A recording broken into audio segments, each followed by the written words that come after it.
32 வருஷத்துக்கு முன்னாடி இந்த பையனை வளர்க்க முடியாம அவரோட மாமா கிட்ட கொடுத்துறாங்க. அதுக்கப்புறம் இவருக்கு எப்படி கிரிக்கெட் மேல இன்ட்ரெஸ்ட் வந்து ஹிட்மேனா மாறினான்னு சொல்லி இந்த வீடியோல ஃபுல்லா பாருங்க. ஸோ வீடியோக்குள்ள போறதுக்கு முன்னாடி என்னோட இன்ஸ்டாகிராம் பேஜை ஃபாலோ பண்ணிக்கோங்க அண்ட் என்னோட யூடியூப் சேனலையும் சப்ஸ்கிரைப் பண்ணிக்கோங்க. வாங்க வீடியோக்குள்ள போலாம். 1987 மும்பைல ரோஹித் சர்மா பிறகுறாரு. இவருக்கு 6 வயசா இருக்கும் போது இவரோட ஃபேமிலி சிச்சுவேஷன் ரொம்ப புவரா இருக்கிறதுனால இவரை பாட்டி வீட்டுக்கு அமைச்சிடறாங்க. அங்க பெரிய பசங்க வீட்டு இவருக்கு கிரிக்கெட் விளையாடுறதுனால இவரும் அவங்க கூட சேர்ந்து கிரிக்கெட் விளையாட ஸ்டார்ட் பண்றாரு. அவரோட இன்ட்ரெஸ்ட் புரிஞ்சுக்கிட்டு அவரோட மாமா நல்ல ஒரு கிரிக்கெட் கிளப்ல சேர்த்து விடுறாரு.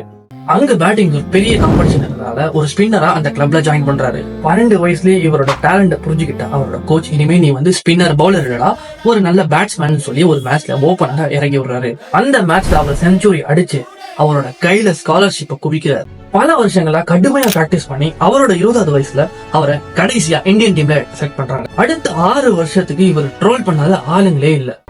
ஏன்னா இவரோட மேட்சஸ் அவ்வளவு கொடூரமா இருக்குது. இறங்கின 2 நிமிஷத்துல அவுட் ஆகி பெவிலியனுக்கு திரும்பிடுவார். சோ இவர் 2 நிமிஷத்துலயே அவுட் ஆகி வரதுனால இவரை மேகி மேன்லாம் சொல்லி மக்கள் கிண்டல் பண்ணிட்டு இருந்தாங்க. அந்த டைம்ல அவ்வளவுதான் இவரோட கரியர்லாம் முடிஞ்சதுன்னு சொல்லிட்டு நினைக்கிற அந்த டைம்ல 2013 அப்போ தோனி இவர் மேல வச்ச நம்பிக்கையால இவரை ஓப்பனிங் பேட்ஸ்மேனா இறக்கி விடுறாரு. தன்னோட லைஃப் கிடைச்ச கடைசி சான்ஸா நினைச்சு அன்னைக்கு மேட்ச்ல ஆஸ்திரேலியா முன்னாடி சும்மா ஆஸ்திரேலியாவை பொழந்து கட்டுறாரு. 209 ரன் மட்டும் அன்னைக்கு மட்டும் அடிக்கிறாரு. அதுக்கப்புறம் என்ன நடந்துன்னு சொல்லி நான் சொல்லவே தேவையில்லை, உங்களுக்கே தெரியும். இது வரைக்கும் மும்பை இந்தியன்ஸ்க்காக 6 கப் ஜெயிச்சு கொடுத்திருக்காரு.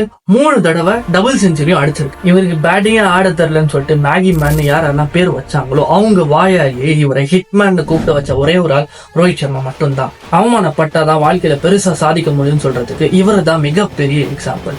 ரோஹித் சர்மா பிடிச்சவங்களுக்கு இந்த வீடியோவை ஷேர் பண்ணுங்க.